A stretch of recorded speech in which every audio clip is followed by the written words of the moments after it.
안녕하세요. 오늘은 고흐의 별이 빛나는 밤을 그려보려고 합니다. 펜탈의 오일 파스텔은 딱딱한 편입니다. 하지만 오히려 이 작품에 잘 어울릴 것 같습니다. 종이는 스트라스모어사의 차콜지를 선택했습니다. 95g짜리, 그렇게 두껍지는 않아요. 모작은 작품을 더 잘 이해하게 하고 뇌 속에 깊이 저장하게 만듭니다. 고흐가 그린 방법을 조금 흉내를 내보겠습니다. 그의 그림을 확대를 해보면 누런색의 캔버스에 임파스토 기법으로 칠해져 있습니다. 임파스토 기법은 유화 물감을 두껍게 칠하는 기법인데 그는 여러 레이어로 색을 올린 게 아니라 각각의 색을 단층으로 칠해서 캔버스의 바탕이 보이는 것을 볼 수 있습니다. 물감도 전략하고 또 많은 작품을 그릴 수 있어서 좋았겠죠. 저도 일단 흰 종이를 누렇게 바꿔보도록 하겠습니다. 가로로 산도 그려주고 또 왼쪽에 커다란 나무도 미리 위치를 잡아줍니다. 고흐가 사용한 구도를 염두에 두고 그리면 좋습니다. 기울어진 수평선, 그리고 커다란 나무. 좀 나무가 왼쪽에 치우친 것 같이 보이지만 달과 별들이 균형을 맞춰주고 있습니다. 높은 철탑의 건물도 중요해 보입니다. 별들의 위치와 구름 모양을 그려줬습니다. 본래의 그림은 유화로 그렸지만 오일 파스텔로 그림체를 흉내를 내고 있습니다. 그림 사이즈도 원래는 지금 그리는 종이보다 3배나 더 긴 종이에 그려져 있습니다. 고흐는 정신병으로 인해 1년 동안 정신병원에 머물게 되는데 그곳에서 그린 그림 중 하나입니다. 고흐를 돌보던 동생의 부탁으로 1층은 작업실, 2층은 침실로 된 방 2개를 사용하게 되었습니다. 하지만 모든 창은 창살로 막혀 있었기 때문에 별이 빛나는 밤 작품도 실제 동네 마을을 보고 그린 것은 아니라고 합니다. 예를 들면 마을의 높은 철탑은 그 동네에는 없는데 옛 고향의 분위기를 그린 것 같다고 합니다. 고흐는 간질 발작이 있었고 몇몇 증상을 볼 때 물감에 의한 납 중독으로 보고 있습니다. 특히 고흐는 노란색을 즐겨 사용했는데 크롬 옐로우, 이 물감이 납 성분이 많이 들어 있었습니다. 당시에는 어떤 물감을 사용했을까요? 고흐는 동생과 편지를 자주 주고받았는데 그 가운데에는 물감 주문에 대한 내용도 나와 있습니다.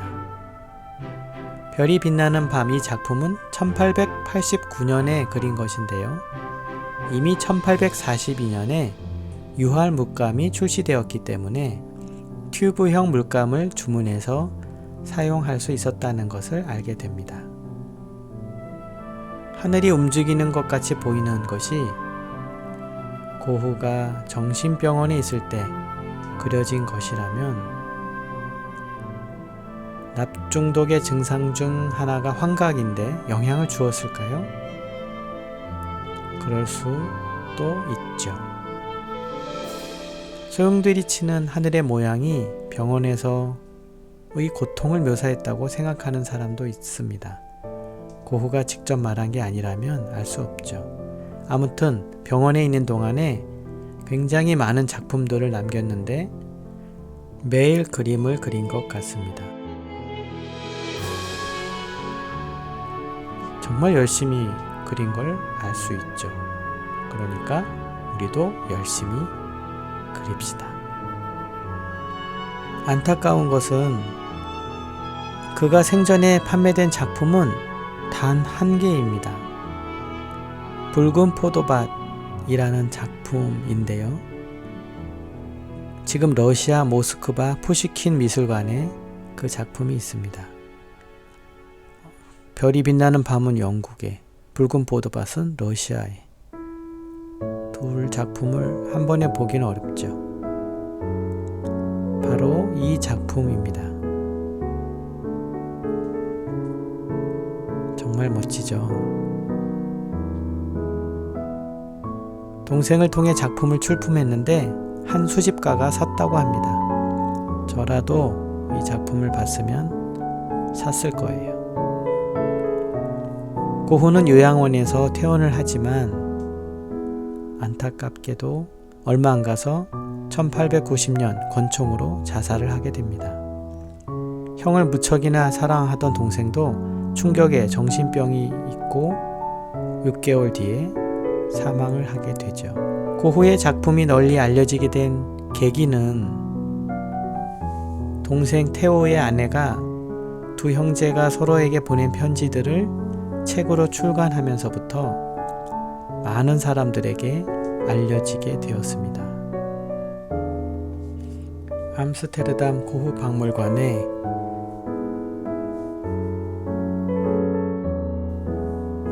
모든 편지가 전시되어 있다고 합니다.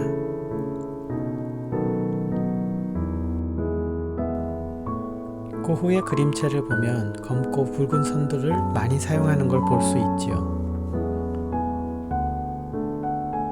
당시 일본의 우키요에라고 불리는 회화 양식이 유럽에 알려져서 고흐도 그 영향을 받아 그렇게 그리게 되었다고 합니다. 우키요에는 목포 하나를 가리키는데 판화들이 선이 굵죠. 지금 그리는 집들도 굵은 테두리를 볼 수 있습니다. 고흐에게 영향을 준 화가의 작품을 보여드리면 아마 여러분들도 나도 본 적 있는 그림이다 라고 생각하게 될 것입니다. 네, 바로 이 그림입니다. 한 번쯤 본 적이 있죠? 1854년 일본이 문호를 개방하면서 유럽은 일본 문화에 많은 관심을 가지게 됩니다.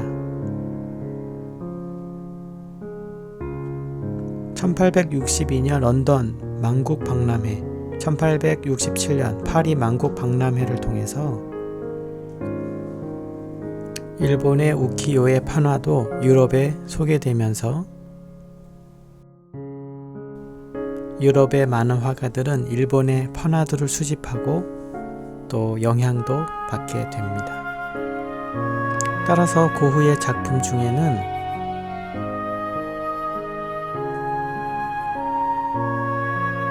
일본화도 등장하는 것을 볼 수 있습니다. 그러한 이유 때문입니다. 그림과 작가가 활동하던 시대는 늘 관련이 있기 때문에 우리는 연관지어서 살펴보면 그림을 더 잘 이해하게 될 수 있습니다. 어떠셨나요? 별이 빛나는 밤을 모작하면서 작품 구석구석을 저는 뇌에 각인시키게 되었습니다. 이제 진품을 직접 보는 것만 남았네요.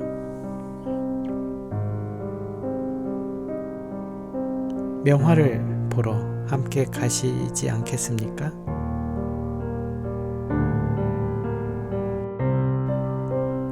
내용이나 그림이 마음에 드셨다면 좋아요와 구독 부탁드립니다.